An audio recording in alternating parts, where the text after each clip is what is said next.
ইরানকে অস্ত্র ও প্রযুক্তি দিচ্ছে কে? সন্দেহের তালিকায় চীনের নাম। মধ্যপ্রাচ্যের আকাশে একের পর এক ড্রোন, দূরপাল্লার ক্ষেপণাস্ত্র আর ক্রমেই নিখুঁত হয়ে উঠছে ইরানের হামলার ক্ষমতা। কিন্তু প্রশ্ন উঠছে, এই প্রযুক্তি কোথা থেকে আসছে?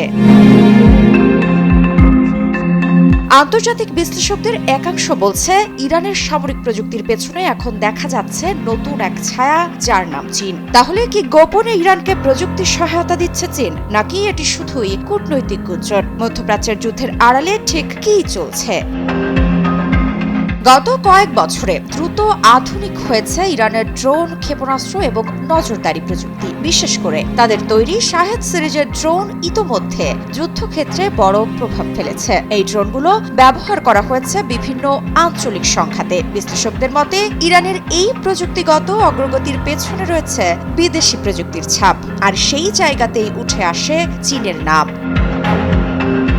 আন্তর্জাতিক নিরাপত্তা বিশ্লেষকদের দাবি, চীন দীর্ঘদিন ধরে ইরানের সঙ্গে প্রযুক্তি, স্যাটেলাইট ও নজরদারি সক্ষমতা উন্নয়নে সহযোগিতা করছে। বিশেষ করে সামরিক সহযোগিতা ব্যবস্থা, ড্রোন প্রযুক্তি এবং ইলেকট্রনিক ওয়ারফেয়ার, এই তিন খাতে সহযোগিতার ইঙ্গিত পাওয়া গেছে। এর আগে ইউনাইটেড স্টেটস এর কিছু নীতি নির্ধারকও সতর্ক করে বলেছিলেন, ইরানের সামরিক সক্ষমতা দ্রুত বাড়ার পেছনে আন্তর্জাতিক সহযোগিতার বিষয়টি খতিয়ে দেখা প্রয়োজন।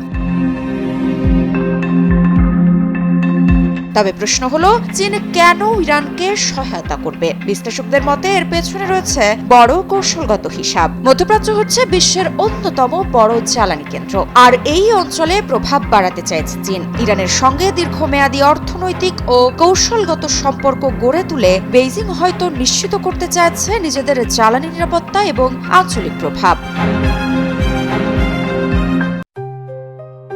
JBS holdings limited.